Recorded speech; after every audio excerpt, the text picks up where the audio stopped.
Halloween has become one of the most fashion-forward nights of the year, a time where creativity and fantasy collide. But have you ever stopped to think about how we got here? From ancient rituals to pop culture icons, we dress up as today.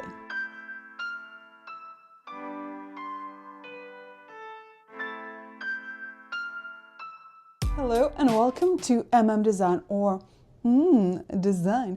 My name is Maria and this channel is all about fashion, all about runway analysis, but because we are on the verge of the spooky season, as Halloween is right around the corner, I wanted to dive into the background history of the costumes for Halloween. Halloween costumes actually have a fascinating fashion evolution, one that reflects society's shifting tastes, values, and even power structure. And later in this video, I'll share where I hope the Halloween costumes will go next, away from fast disposable looks and towards something more expressive, editorial, and sustainable. But let's start at the beginning, the origin. Before magazines and Pinterest boards, costumes had a very different purpose. The earliest Halloween looks dated back to the Celtic festival of Samhain, where people believed the veil between the living and the dead was thin. They were animal skins or ghostly disguises to confuse spirits, essentially using costumes as camouflage for the supernatural. These early costumes weren't about performance or beauty. They were practical, symbolic, and rooted in spirituality. But this act of transforming yourself through dress, that's the seed of what costume and fashion still does today. As Christianity spread, Samhain blended with All Hallows Eve, and over a century, dressing up became a way to engage with identity, morality, and imagination. All ideas central to fashion. 18th, 19th century, Masquerade meets the macabre. Before Halloween became the pop culture spectacle we know today, it was the night rich with symbolism, ritual, and even a touch of romance. In the 19th century, celebrations in Scotland and Ireland centered on a mix of folklore and fortune-telling. People believed Halloween night was time when the veil between the worlds was thin, not just between the living and the dead, but between the present and the future. That meant it was also perfect night for divination. And while some of these rituals were dark or mystical, many had surprisingly romantic twist. Victorian women in particular were fascinated by the idea of glimpsing their future husbands through playful Halloween games. They'd peel apples to read the initials in the skins, throw nuts into fires to see who would burn together, a test of compatibility, or look into mirrors by candlelight to catch a vision of their true love's face. This romantic lens transformed Halloween into kind of love-themed masquerade. Parties were filled with lace, veils, and ethereal gowns, less about terror, more about allure and enchantment. Fashion echoed the tone. Delicate fabrics, flowing silhouettes, and symbolic motifs like stars, moons, and flowers. Costume became not only disguise, but also a flirtatious performance, a way to express identity and desire within the strict social codes of the time. But the story of Halloween took root in North America also has a deeper, more historical layer, one shaped by migration and survival. During the mid-1800s, millions of Irish immigrants fled to North America following the potato famine, a devastating period of mass starvation and displacement. With them came their folk traditions, including Samhain, inspired costumes like guising, fortune-telling rituals. In the US, these Irish and Scottish practices blend with the Victorian party culture and the emerging influence of the American consumerism.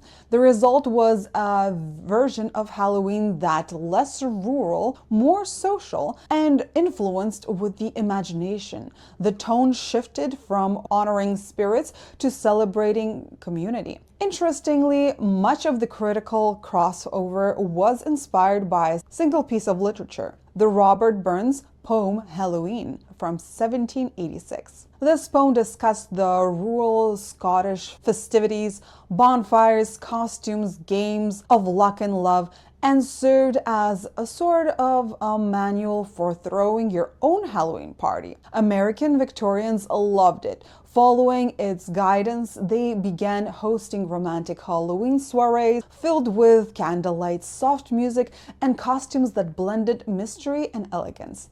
These gatherings were less about fright and more about flirtation. Costuming here wasn't grotesque or scary, it was refined, whimsical, and rooted in fashion's own language of fantasy. Women often dressed in flowing white gowns as fairies, spirits, mythical beings, looks that paralleled the trends seen in the evening wear and masquerade balls of that same era. So even before Halloween became a costume holiday in the modern sense, it had already established its relationship with fashion as storytelling.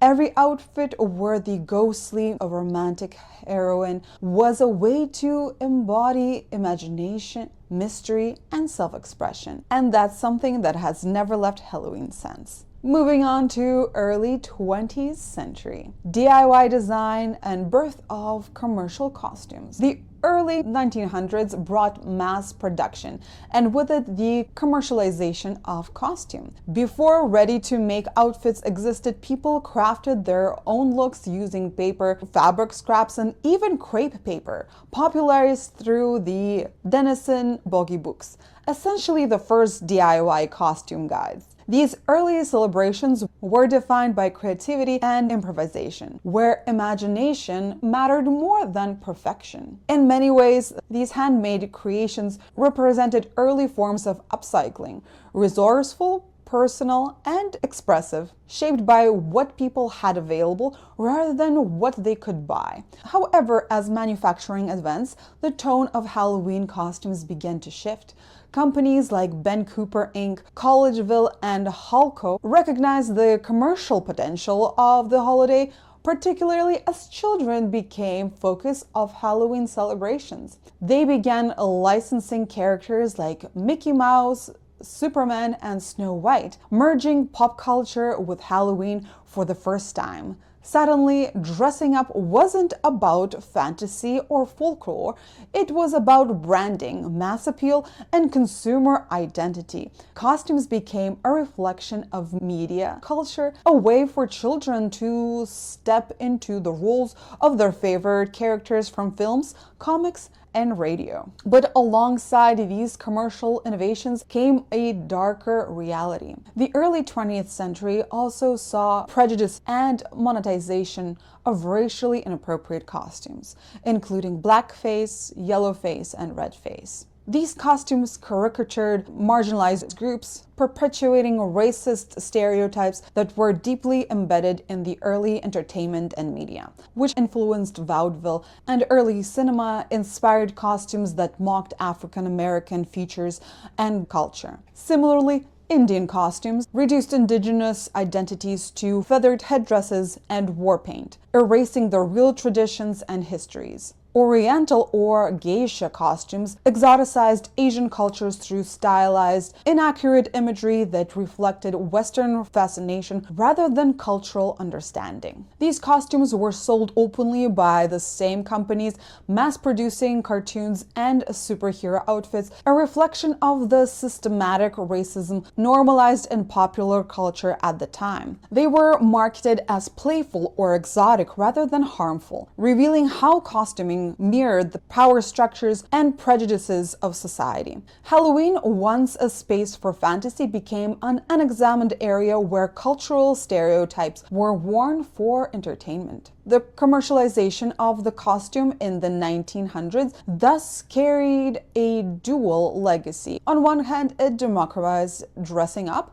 making it acceptable to millions through affordable mass production. On the other hand, it commodified culture, transforming not only fictional characters into products but also real people's identities into caricatures. The rise of the branded costumes created a new kind of fantasy, one shaped by both consumerism and colonial imagination. Mid-century Hollywood glamour and the birth of the sexy costumes. By the mid-20th century, Halloween costumes were already reflecting large shifts in culture and media, and in many ways, fashion was leading the transformation. In the 1940s, wartime propaganda had a major influence on beauty and costume imagery. During World War II, pin-up posters of glamorous women were used to boost morale among soldiers. These images, perfectly curled hair, glass silhouettes, and confident sultry poses, symbolized the woman worth fighting for. Hollywood actresses like Rita Hayworth and Betty Grable became national icons, representing both desire and patriotism. This idea of all-American beauty made its way into fashion and then into costume design. Women's Halloween looks began adopting the same visual language: fitted waists, stockings, corsets, and red lipstick. Even when resources were rationed, the allure of the pinup endured. It was fantasy made wearable. So Halloween became not just a night to make believe, but also a state of expressing femininity as defined by mid-century ideas. Glamorous, desirable, and performative. When television exploded in the 1950s, not actually exploded, but that fantasy expanded. The rise of the Western, sci-fi shows, and comic books heroes turned pop culture into the new costume inspiration. Cowboy outfits, princess gowns, and superhero suits filled the post-war imagination, giving the rise to a kind of consumer-driven creativity. Then came innovation. Latex. Masks allowed companies to mass-produce realistic celebrity faces, from politicians to movie stars. Fashion and costume blurred further, both becoming symbols of aspiration. To dress up was to participate in media culture and literally wear your fandom. By the 1960s, a second wave of feminism and shifting culture values pushed Halloween style in the new directions. Women were questioning traditional roles, experimenting with self-image, and embracing sensuality as empowerment. Julie Newmar's 1966 portrayal of Catwoman in the Batman TV series epitomized the shift: a sleek, form-fitting catsuit that combined fashion, sexuality, and power.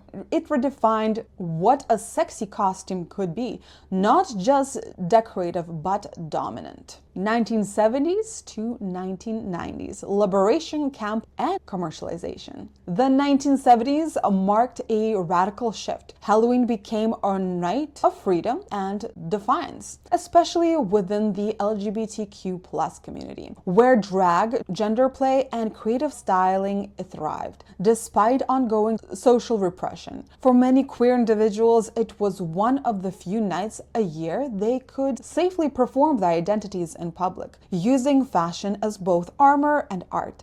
Events like Greenwichville Halloween Parade, which began in 1973, transformed into vibrant display of theatricality and resistance, blending political protest with glittering celebration. This spirit of liberation, theatrically excess, and unapologetic self-expression laid the groundwork for a kind of camp fashion that would later dominate pop culture. Designers like Bob Mackie created dazzling, rhinestone-studded costumes for icons such as Cher, Diana Ross, and Elton John, merging the aesthetics of drag performance with mainstream entertainment. Meanwhile, films like the Rocky Horror Picture Show from 1975 turned androgyny, corsetry, and sexual expression into a cult phenomenon, influencing countless Halloween looks and inspiring generation to play with gender and spectacle. By the 1980s, Halloween had become deeply intertwined with pop culture itself. Television and film began shaping costume trends as audiences rushed to their favorite characters. Kids dressed as E.T., Ghostbusters, and Princess Leia, while while adults borrowed fashion cues from Madonna's Like a Virgin era or Michael Jackson Thriller, a music video that not only redefined pop performance but also cemented Halloween as pop culture event. Costuming became a way for fans to embody their idols, blurring the lines between celebrity fantasy and everyday identity. Yet alongside that creative energy came the rise of commercialization.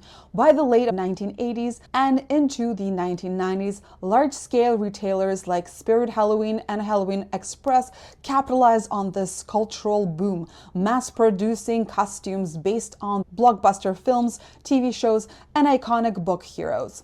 Plastic masks of Freddy Krueger, Batman, and Power Rangers replaced handmade creations as the holiday shifted from night of individual expression to a billion-dollar retail industry. Still, the camp sensibility endured beneath the surface. The flamboyant fashion of stars like Prince, Grace Jones, and David Bowie kept inspiring DIY costuming and queer performance art, proving that even in an industry commercialized world, Halloween remained a stage for self-invention. The period from the 1970s to the 1990s that stands as a turning point. This moment where costumes culture moved from the margins to the mainstream, fueled by pop music, Hollywood, and the birth of mass consumerism. And we have arrived to today, fast fashion. Now Halloween is the second largest retail holiday after Christmas. And while it's incredible that people have access to so many creative options, the fashion industry side of Halloween has a dark side. Pun intended. Most mass costumes are made of low-quality polyester and plastic that end up in landfills after one wear. The overproduction of cheap single-use garments mirror the same problems facing fashion industry at large. And with so many micro-trends that some people actually wear as Halloween costumes, there's so much to choose from and so much more is created and then tossed or burned. The future of Halloween fashion from costume to couture. Here's where I'd love to see Halloween go next. What if instead of running to a pop-up shop, we turned to our own closet? Imagine creating an editorial, fashion-forward costume using pieces you already own, reimagined through styling, layering, and accessorization. Halloween could be an opportunity to experiment with personal style rather than abandon it. Make inspiration from fashion editorials, deconstruct classic archetypes like witch or vampire using high fashion references. Think all-black avant-garde, Rick Owens inspired, or romantic ghosts look using vintage lace and sheer fabrics. We could treat Halloween like a creative styling challenge rather than shopping spree, merging sustainability with the storytelling. After all, costume is fashion at its most imaginative. It's about transformation, self-expression, and a touch of fantasy. All things fashion already does beautifully. So whether you're creating a look from scratch or styling your own closet this Halloween, remember that you're participating in a century-long fashion tradition, one that's always evolved with culture. Costume has always been about more than disguise. It's a reflection of who we are, what we dream of being, and how we want the world to see us. Thanks for watching. If you enjoyed this deep dive into fashion history, don't forget to like, subscribe, and tell me in the comments what would your editorial Halloween costume could be. I usually love Halloween season and I try to be super creative. This time around, it just snuck up on me and I was like, oh, it's tomorrow, okay. But if you want to see my costume this Halloween, make sure to check out my Instagram page where I try to share my fashion story. But other than that, I hope you have an amazing rest of the day and yeah, stay classy. Bye.